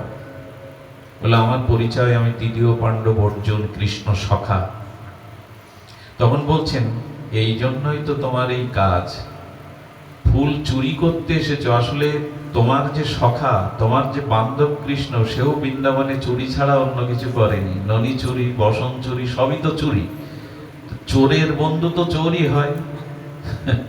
হনুমান ছাড়বে কেন? হনুমান আজকে লীলা জমানোর জন্য পরীক্ষা করছে তার সমর্পণ, তার ভগবানের প্রতি বিশ্বাস কতটুকু। হনুমান বলছেন যে হনুমান আজকে অর্জুনকে একটু দেখতে হবে তার সমর্পণ কেমন। সুধীবৃন্দ, অর্জুনের এ কথা ভালো লাগবে? আমিও বলি, যার গাছের ফুল তুলেন সকালে, আগে থেকে তাদের একটু বলে রাখবেন আমি দুটো তুলসী ফুল কিন্তু নেই।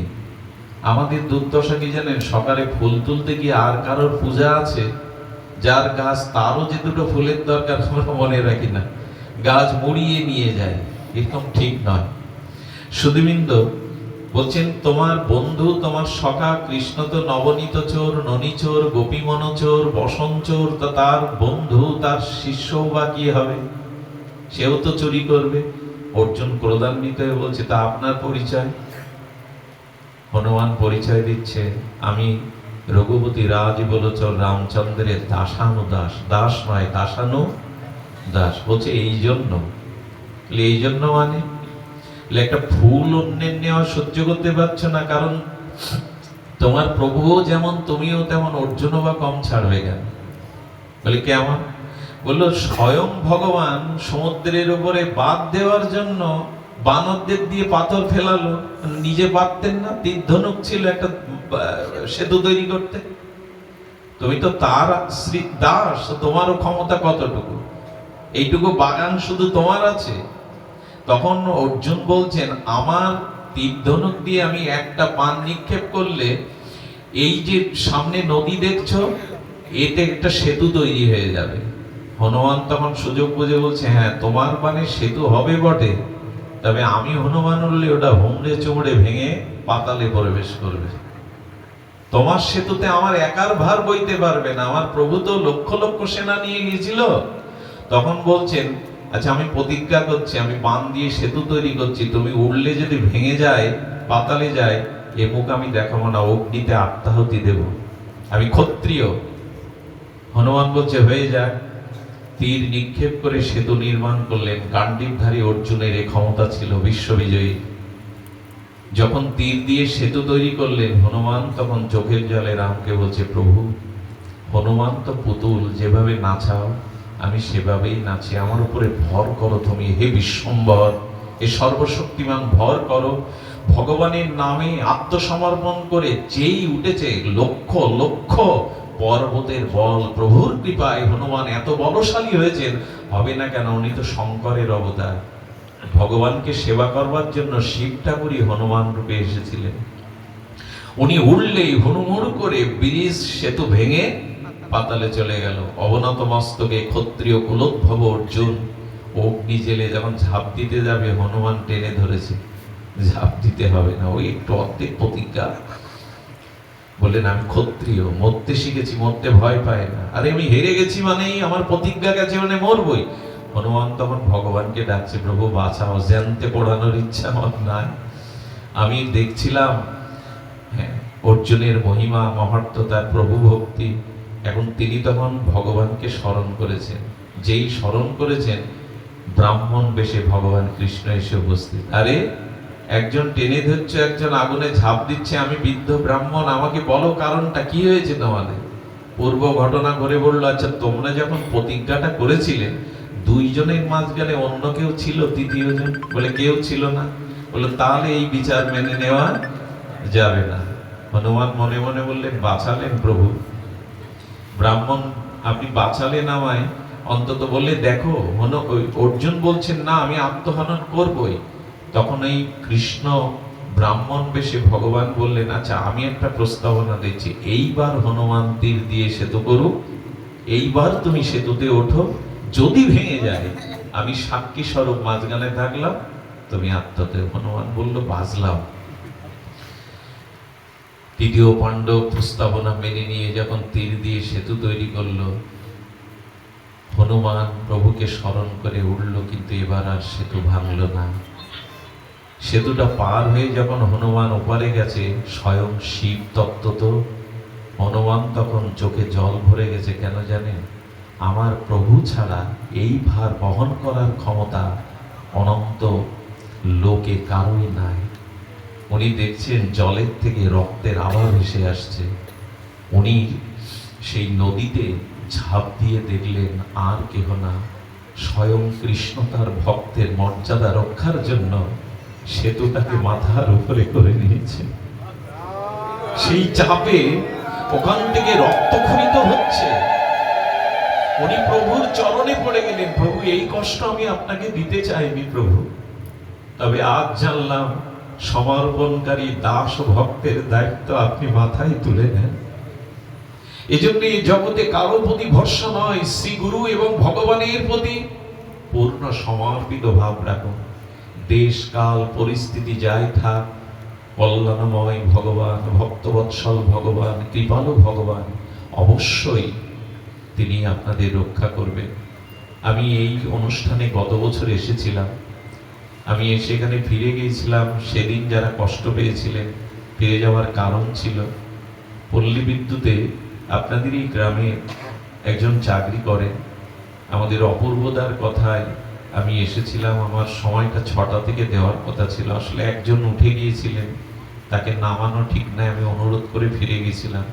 গ্রামবাসী সহ ভক্তরা যদি কষ্ট পেয়ে থাকেন, পেয়েছেন, আমি করজোরে গলায় কাপড় দিয়ে ক্ষমা চাইছি। আমাকে আরেকটা পাঠে যাওয়ার জন্য চলে যেতে হয়েছিল, ক্ষমা সুন্দর দৃষ্টিতে দেখবেন। মনে আমার জন্য পূর্ণ আশিস শুভাশিস রাখবেন। আজকের এই অনুষ্ঠানে যারা করুণা করে এসেছেন, আমি আসলে আপনাদের যোগ্য নই।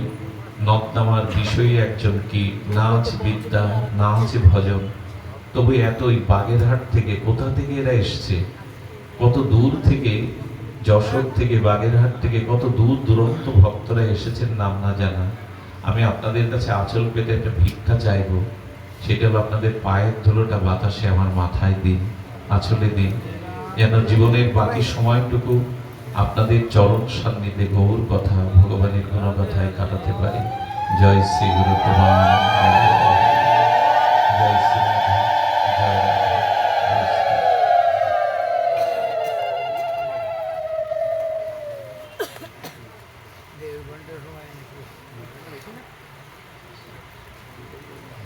বাঞ্ছাকল্পতরুশ্চ কৃপা সিন্ধুভ্যশ্চ পতিতানাং পাবনেভ্যো বৈষ্ণবেভ্যো নমো নমঃ। জয় শ্রী রাধে, জয় রাধে।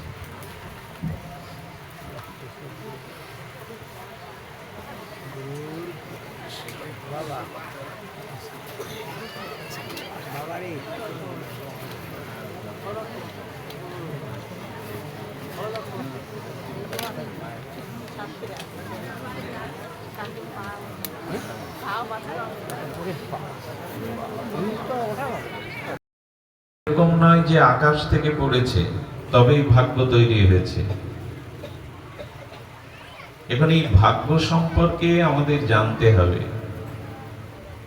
ভাগ্য নামক এই তত্ত্বের অনুসন্ধান করে আমাদের আচার্য ঋষিরা জানতে হবে। তবে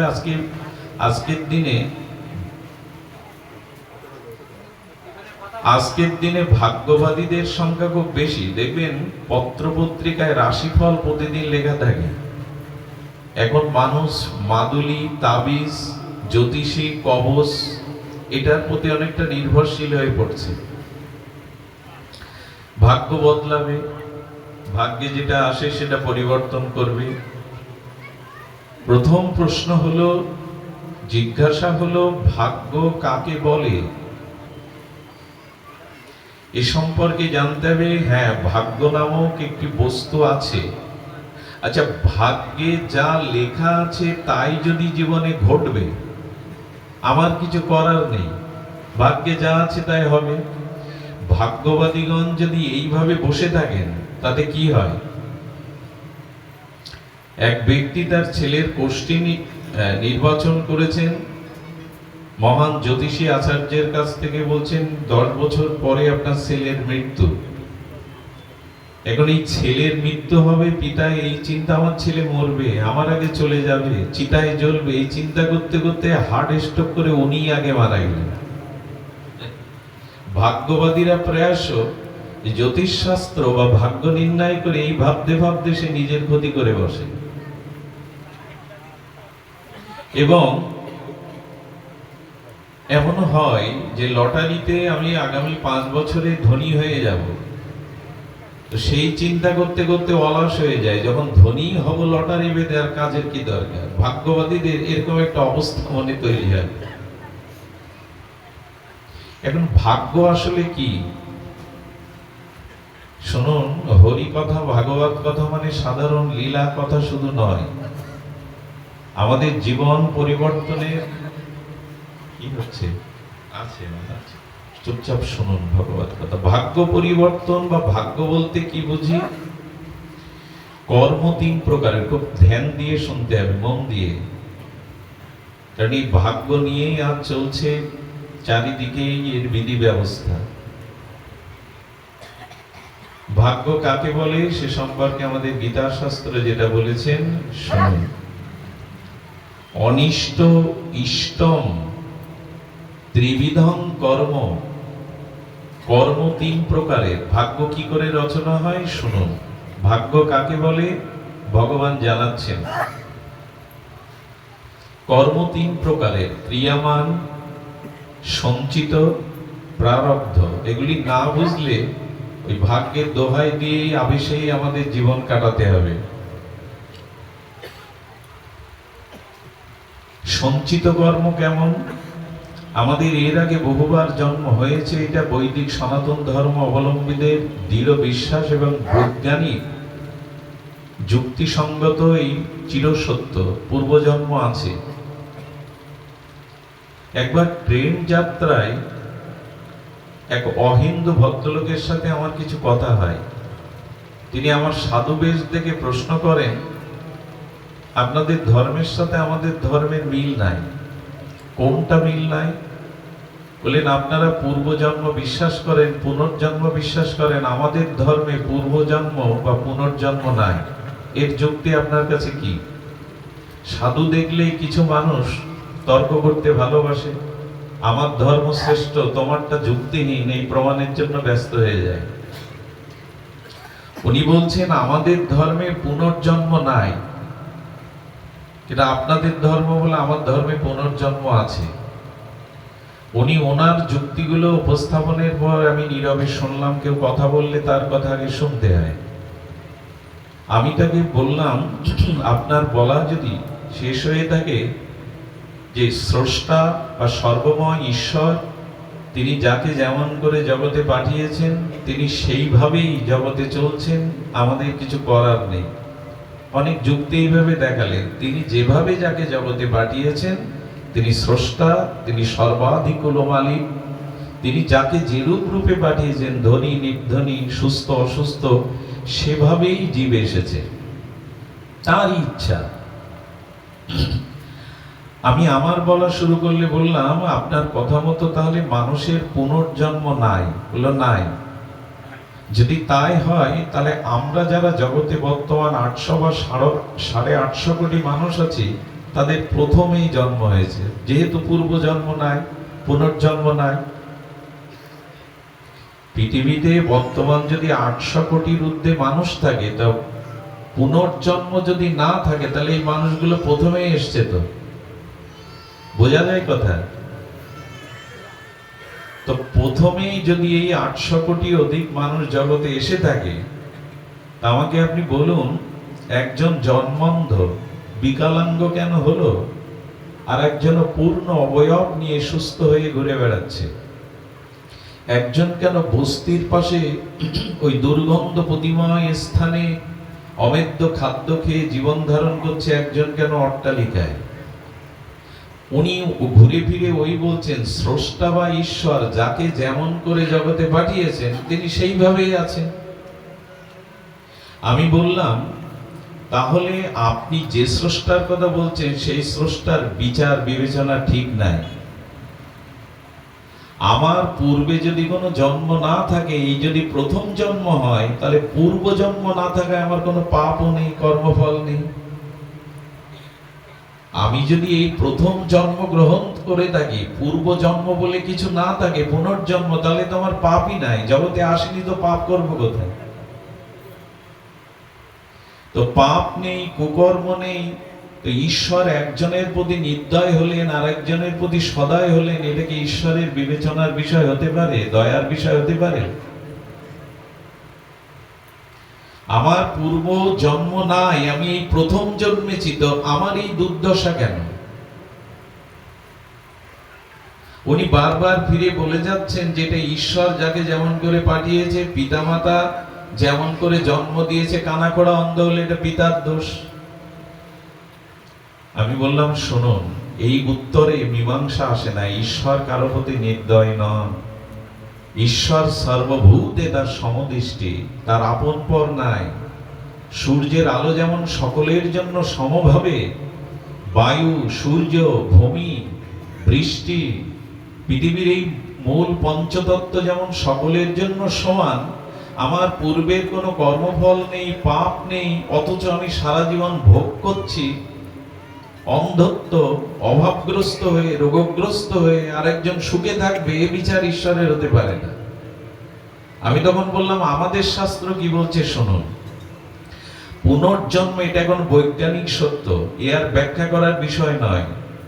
পুনর্জন্ম, বিবর্তনবাদ এটি একটু বৈজ্ঞানিক সত্য। আমি বললাম আমার ধর্ম বলেছে এই যে লোকটা বস্তির পাশে জন্মে অমেদ্য খাদ্য গ্রহণ করে বিকলাঙ্গ হয়ে এই যে ভোগ করছে, এটা তার পূর্ব জন্মের কর্মফলেরই স্বরূপ। ঈশ্বর কারো ভাগ্য রচনা করে না। আমাদের ভাগ্য আমরা আমাদের কর্ম অনুসারেই রচনা করেছি।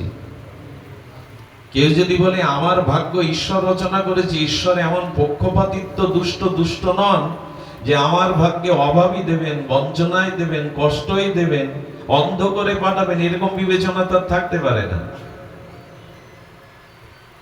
আমার ভাগ্য ভগবান রচনা করেনি, আমার কর্মফলই আমার ভাগ্য রচনা করেছে। সুধীজন, এই জন্য আমি বললাম যে দেখুন, আপনি নাও মানতে পারেন, কিন্তু কথাগুলি একটু মনস্থির করে ভাববেন।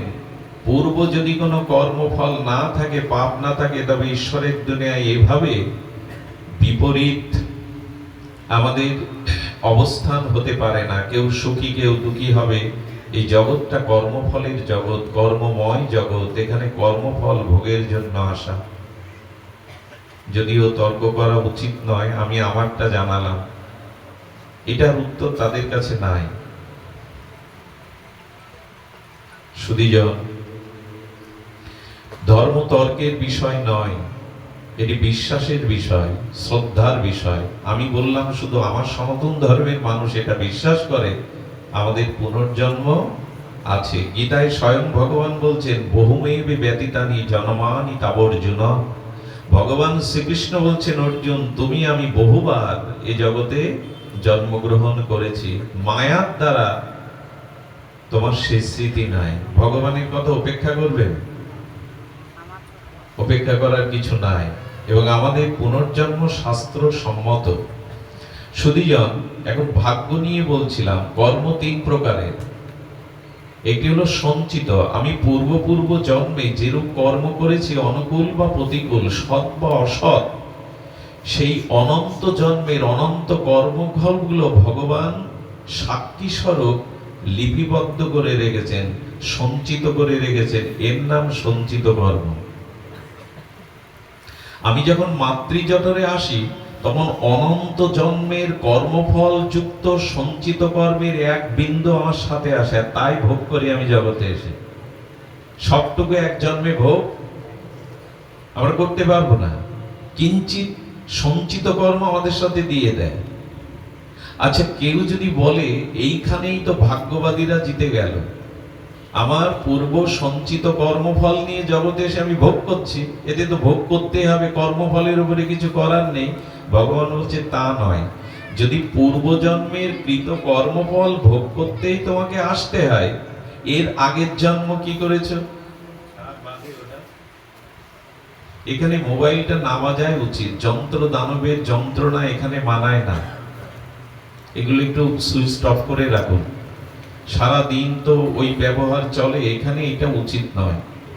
সুধীজন, ধ্যান দিন।